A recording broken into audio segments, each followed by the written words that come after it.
Poor category में तो दिल्ली का एयर क्वालिटी इंडेक्स कई दिनों से है, लेकिन आज दिवाली के अगले दिन जिस तरह का सभी लोगों का अनुमान था कि प्रदूषण का स्तर काफी बढ़ जाएगा, उसमें एक नियंत्रण दिख रहा है।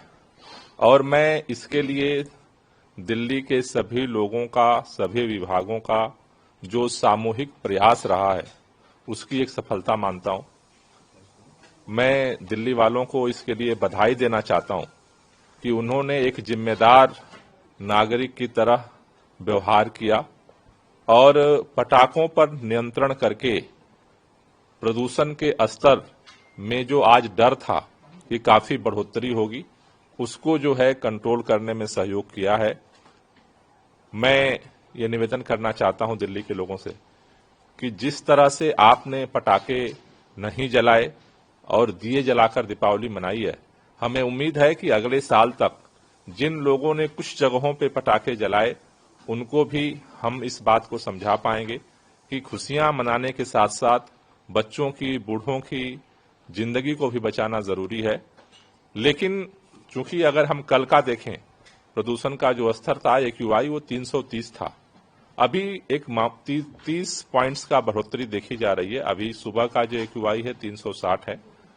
तो अभी युद्ध स्तर पे हमें काम करने की जरूरत है और इसके लिए जो प्रदूषण का स्तर है गंभीर स्थिति में न जाए, इसके लिए सरकार की तरफ से आज से हम लोग स्पेशल ड्राइव वाटर स्प्रिंकलिंग का हम शुरू करने जा रहे हैं। पूरे दिल्ली के अंदर जो पानी का छिड़काव है उसको तेज किया जाएगा, जिससे कि जो प्रदूषण का स्तर है दिवाली के बाद आज जो नियंत्रित है उसे इसी तरह से मेंटेन किया जा सके। दिल्ली के सभी लोगों से मैं कहना चाहता हूं, मुख्य तौर पर जो दिल्ली में प्रदूषण का स्तर बढ़ता है उसमें 3 कारण है। पहला, धूल का प्रदूषण।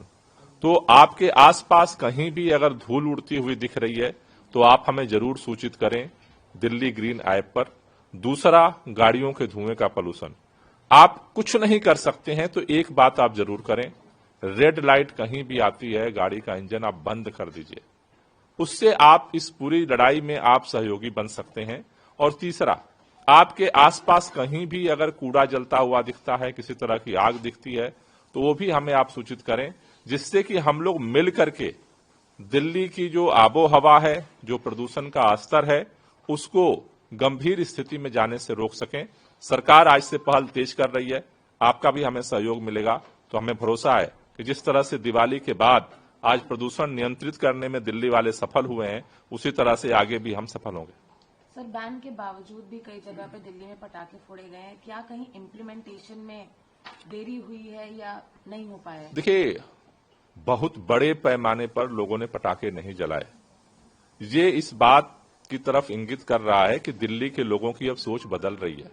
दिल्ली के लोग दिल्ली के पर्यावरण को बेहतर बनाने के लिए आगे बढ़ रहे हैं। जिन लोगों ने जलाया, हम उम्मीद करते हैं कि अगले साल उन लोगों को भी ये बात समझ में आएगी। खुशियां मनाना जितना जरूरी है, उतना ही लोगों की जिंदगी को बचाना भी जरूरी है। तो ये धीरे धीरे लोगों का सहयोग बढ़ रहा है। इस बार हमें ये बड़ी सफलता मिली है कि दिल्ली की आबो हवा, दिल्ली का प्रदूषण का स्तर दिवाली के अगले दिन जो अनुमान था कि काफी बढ़ जाएगा, उसको हम दिल्ली वालों ने मिलकर के नियंत्रित किया। दिल्ली में प्रदूषण को लेकर के अरविंद केजरीवाल और आम आदमी पार्टी के लोग एक भ्रम का वातावरण फैलाना चाहते हैं। प्रदूषण की आड़ में वो हमारे हिंदू त्योहारों पर पटाखों को बैन लगा करके और अब ये साबित करना चाहते हैं कि दिल्ली में प्रदूषण पटाखों के कारण से हुआ। केजरीवाल जी, बिल्कुल गलत है। आप दिल्ली में 10 साल से आपकी सरकार दिल्ली में है। प्रदूषण की ये समस्या आज कोई पहली बार नहीं है।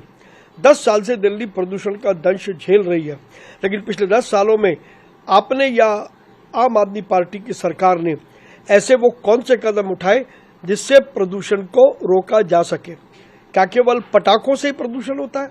क्या जो सड़कें टूटी हुई हैं उनमें गड्ढे हैं, गड्ढों के कारण से जो धूल उड़ते हैं, क्या उससे प्रदूषण नहीं होता? क्या पंजाब में पराली जलती है, उससे प्रदूषण नहीं होता? क्या दिल्ली में और बहुत सारे फैक्टर है, उससे प्रदूषण नहीं होता? केजरीवाल जी ने कभी भी प्रदूषण के कारणों को जानने की चेष्टा नहीं की है और प्रदूषण से कैसे दिल्ली को बचाया जा सकता है, इस पर कोई कार्य योजना नहीं बनाई है।